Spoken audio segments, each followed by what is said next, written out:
Hello everyone, good morning. Welcome back to sa aking channel. So for today's video, ang pag-uusapan natin is yung magkano ang presyo ng itlog, asukal, at saka yung bigas. Magkano ang sako.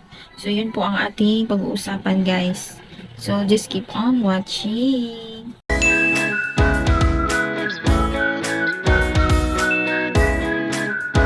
So ito po ay may singaw tayo ngayon guys.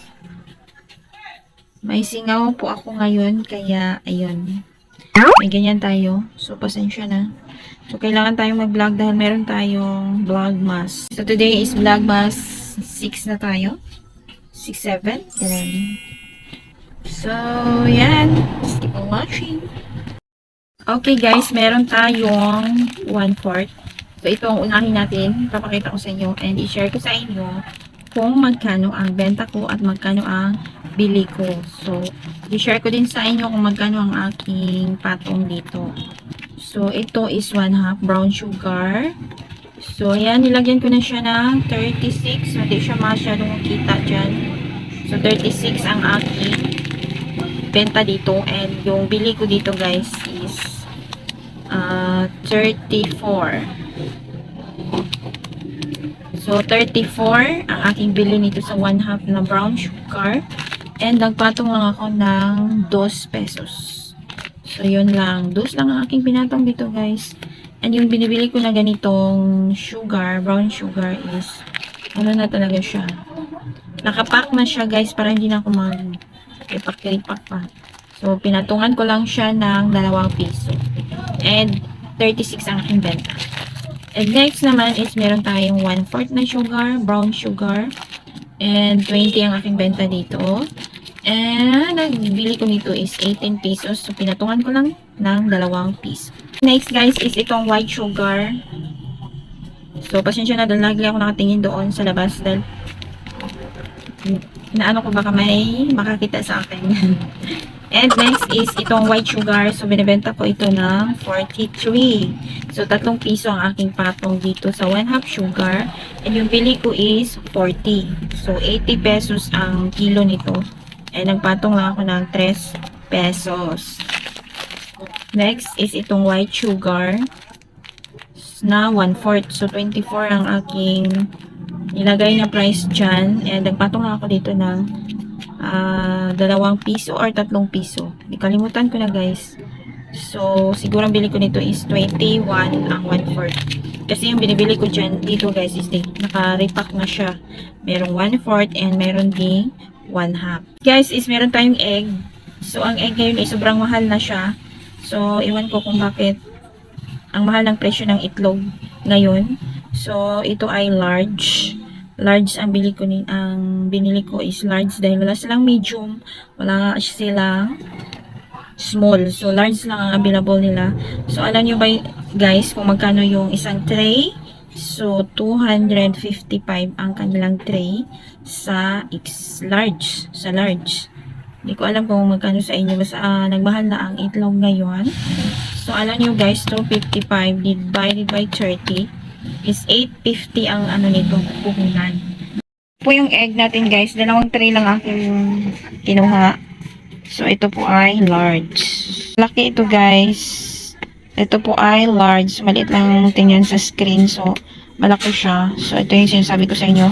255 ang tray nito. So, 850 ang puhunan. So, alam nyo ba guys na ang isang tray is 15 pesos lang ang aking tubo nun sa egg.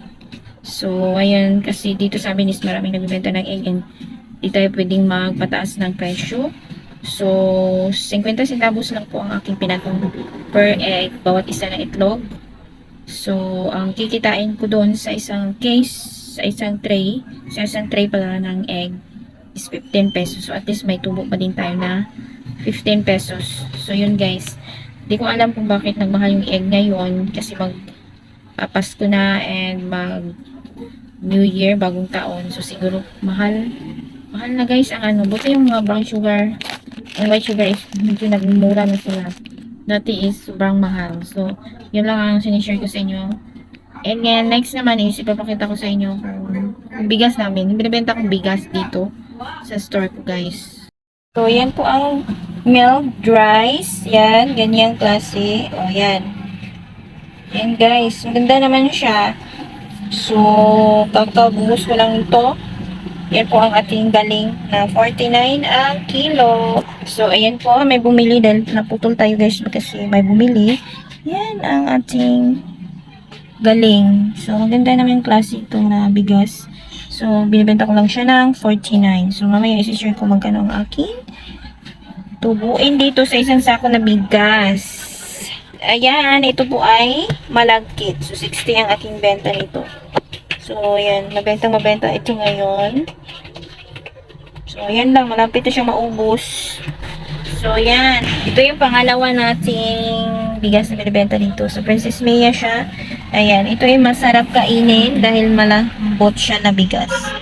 So, ayan, medyo mahal ito dahil masarap ito na bigas. So, parang ano ito, 58 ang ating benta. Okay guys, pag-usapan natin yung bigas. Yung binibenta kong bigas dito. So, sa milled rice, yung galing sa Bisaya, ang bili ko sa isang sako is 2,230. So, dati, ang bili ko niyan is 2,000 lang hanggang naging 2,200, 2,100. So, ngayon is nagmahal na naman siya. Mahal na naman na yung sako. So, ang bili ko, kakabili ko lang yan kagabi. Kasi kagabi yung delivery nila. 2,230. So, ang laman nun guys is 48 kilos lang. So, binibenta ko siya ng 49. So, ang tubo ko dun is 122 pesos lang. Yun. So, yung sako, ibibenta ko siya ng 10. So, 122 plus 10, 132 pesos. Yun lang ang ano. Palit lang yung kita kapag sa nakakaalam. Kunti lang ang tubo sa bigas, guys. Pero madali lang siya mabenta. Kasi yun ang ginagamit ng mga tao. Everyday. So, yung Princess Mia naman, guys, is sobrang mahal naman. Ang Princess Mia ng per sack is, ang bili ko dun is 2,740. Din alam nyo, ang tubo ko dun is 102 lang, guys. Plus 10 yung sako. Kasi merong bumibili ng sako dito sa amin. Tig-10 yung benta ko.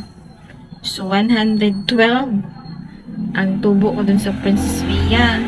So, sa malagkit naman is ang bili ko sa isang sako is 2,680.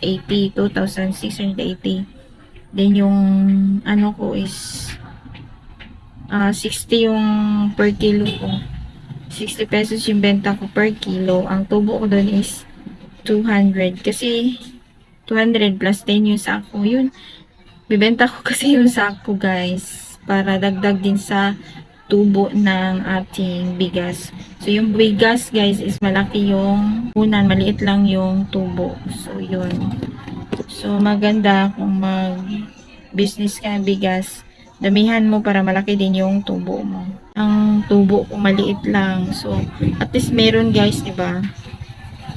And, ano naman siya, mabilis lang siya mabenta. Maganda yung magbigasan ka talaga, yung binibenta mo is yung bigas lang and marami siya para marami din ang inyong tubuin. So, yun. Kaya lang, malaki lang kasi yung unan kapag sa bigas ang business mo. Sa akin naman dito, ay nagbibenta lang ko ng per sack lang. Per sack, sako-sako lang. Lang ang ating topic for today's video. So, nag-share lang ako ng tips and ideas kung magkano ang mga tubo ng ating mga binibenta dito sa sari-sari store. Wala naman akong ibang i-upload kasi ito kasi yung daily routine ko. So, sana naman di kayo magsawang panoorin itong aking video. Subscribe kayo dito sa ako ang channel, guys. Dito lang muna tayo. See you tomorrow. Thanks for watching.